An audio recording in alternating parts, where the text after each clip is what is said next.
Reconocido a nivel mundial como uno de los principales referentes en clonación animal, el doctor Daniel Salomone es un científico argentino líder y pionero en la materia. Eliminó el gen de la vaca loca, fue el primero que clonó equinos en Argentina, desarrolló el tambo farmacéutico y hasta clonó una chita en peligro de extinción. A continuación nos da su visión acerca del futuro de la clonación en la producción ganadera argentina.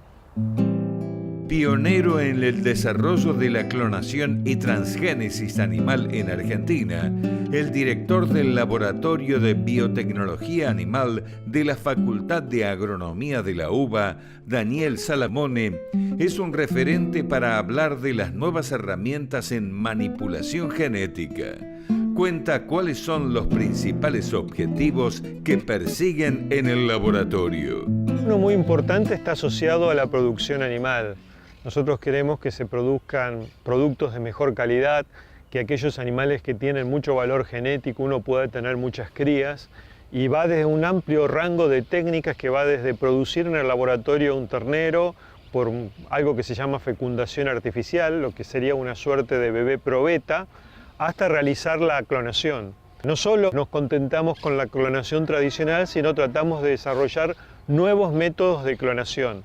Y por otro lado, lo que estamos intentando es introducir modificaciones genéticas.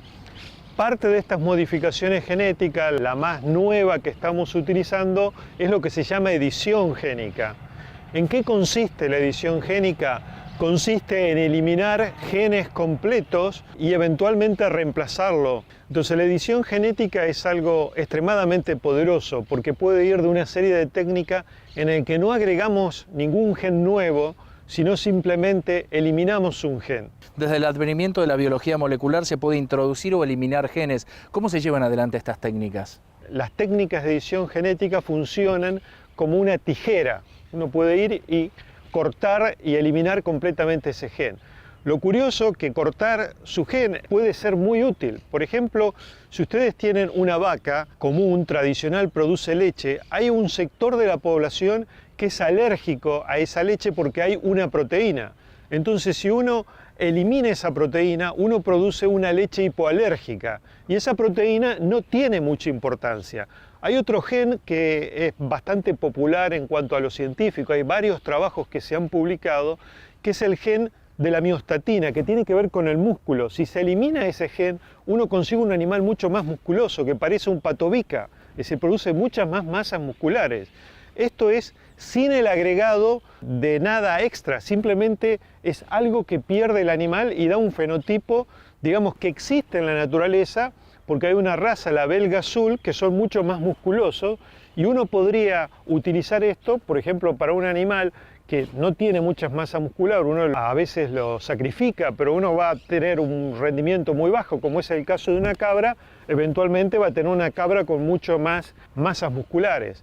Eventualmente, si nosotros pensáramos, no sé, en un camélido sudamericano, digamos que no han sido seleccionados fuertemente para producir carne, tal vez uno podría producir grandes rendimientos, y esto es sin el agregado de nada, con la eliminación de algunos genes específicos. Daniel, ¿y cómo se trabaja con especies, sobre todo para la fabricación y sustitución de órganos humanos? Nosotros, uno de los proyectos que acabamos de presentar es para intentar producir a partir de cerdo órganos para trasplantes. Lo que queremos es eliminar genes que de alguna manera son rechazados por los humanos cuando recibirían eventualmente un órgano del cerdo, por ejemplo un corazón.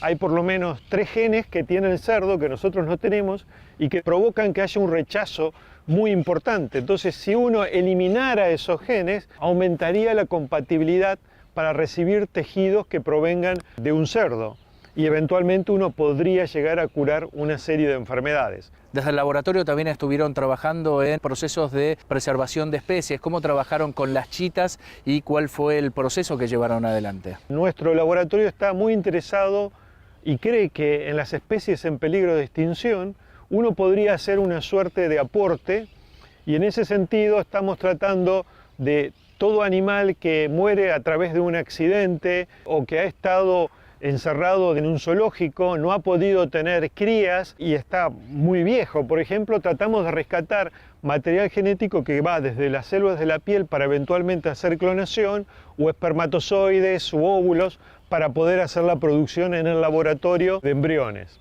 Y lo que pensamos o nos gustaría alguna vez es poder reintroducir este material que perdió su oportunidad de estar en la naturaleza, volverlo de alguna manera, digamos, como a las poblaciones nativas, ¿no?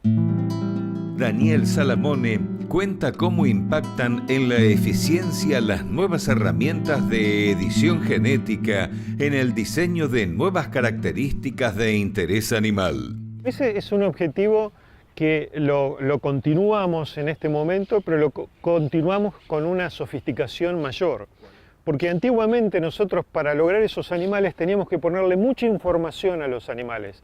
Había que agregarle no solamente lo que queríamos producir en la leche para producir estos animales para formar un tambo farmacéutico, sino que además de ponerle lo que queríamos que el animal produzca, teníamos que ponerle la orden para que eso se produjera en la glándula mamaria. Y eso implicaba una construcción. Por otro lado, eso iba y se localizaba en cualquier lugar al azar del genoma del animal. Nosotros ahora, con estas nuevas herramientas de edición génica, lo que ya demostramos es que nosotros podemos hacer un cut and paste.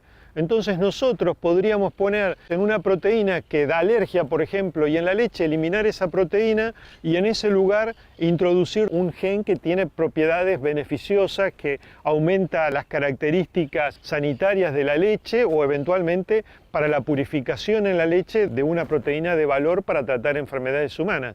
De hecho, acabamos de publicar hace un mes un trabajo en que hicimos esto en ovejas, usando una nueva tipo de tecnología que tiene una palabra difícil, de transposones. Logramos introducir un gen para que pueda producir en la leche el factor antihemofílico 9, con esta nueva tecnología de las tijeras genéticas y de la edición genética. Y no es un camino fácil, porque cuando nosotros estamos trabajando con las plantas nos resultan más ajenos, están menos emparentadas con nosotros. Cuando hablamos de animales hay reacción mucho mayor. De hecho, nosotros queríamos producir en gusanos de seda una proteína que podría ser utilizada para aumentar los índices de preñez en vaca, y el gusano de seda es algo que bueno, no se puede reproducir si no es por el hombre, que no vuela, que está estático, que no hay posibilidad. Y si nosotros queríamos producir en los gusanos de seda esta proteína, que podría ser muy bueno para la agricultura y que podría ser un salto tecnológico muy alto, nos dicen que como es un animal de producción, los organismos regulatorios tienen que tener unas características que a nosotros nos resulta imposible, porque tenemos que prácticamente crear un nuevo laboratorio, porque desde el punto de vista regulatorio es bastante más difícil. Pero en términos de aceptación de la población también es de una forma importante. Por eso a veces es muy importante aclarar, y sobre todo aclarar, que las cosas y los transgénicos que se estaban produciendo de alguna forma muy burdos, en el que se alteraban muchas cosas, que iban al azar en cualquier lugar, y las nuevas herramientas que nosotros tenemos implica, digamos, algo mucho más puntual, sofisticado, y en algunos casos es la simple eliminación. ¿Y cuál es el verdadero potencial que tiene la Argentina, teniendo en cuenta que tenemos animales clonados en la producción, como el tambo farmacéutico, y también en deporte, como los caballos de polo? Bueno, yo lo que estimo es que ahora viene una suerte de segunda generación de investigadores en el área. Es decir, yo como primera generación fui, digamos, a tener la formación de grado, la maestría, el doctorado al exterior. Ahora, digamos, mis estudiantes hicieron todo eso acá en Argentina, conociendo todo eso. Yo esencialmente soy un veterinario con manipulación de células. Las nuevas generaciones son mucho más biólogos moleculares. Entonces nosotros estimamos, digamos, que vamos a tener, siempre digo, mucho más músculo para emprender proyectos más ambiciosos, y que antes, digamos, que dependíamos de grupos y de cooperación con diferentes grupos de afuera, vamos a poder superarlo porque, digamos, tenemos toda esa capacidad. Según Salamone, Argentina cuenta con un importante potencial para entreverarse con los países líderes en manipulación genética. Lo importante en todo este tipo de tecnología es estar preparado de una forma muy veloz para capitalizar los nuevos conocimientos, ¿no? Entonces, el caso de la clonación, en mi caso, yo tuve la suerte de que había estado muchos años emparentado con el tema de los embriones, entonces conocía mucho de la tecnología básica y cuando se logró fui a la Universidad de Massachusetts a hacer un doctorado que eran realmente los primeros en generar un animal clonado y transgénico en el mundo, y lo había hecho justamente un argentino, José Sibeli. Entonces había un profesor muy importante, Rafael Fisore, entonces todo eso a mí me ayudó. Pero ahora, por ejemplo, con el caso de la tecnología de las tijeras genéticas y de la edición génica, nosotros pudimos adoptarlo muy rápidamente. Lo hizo una alumna que había hecho el doctorado acá, y la Universidad de Michigan nos piden que le hagamos las construcciones, y ahora estamos viendo de hacer esto con un grupo de Inglaterra.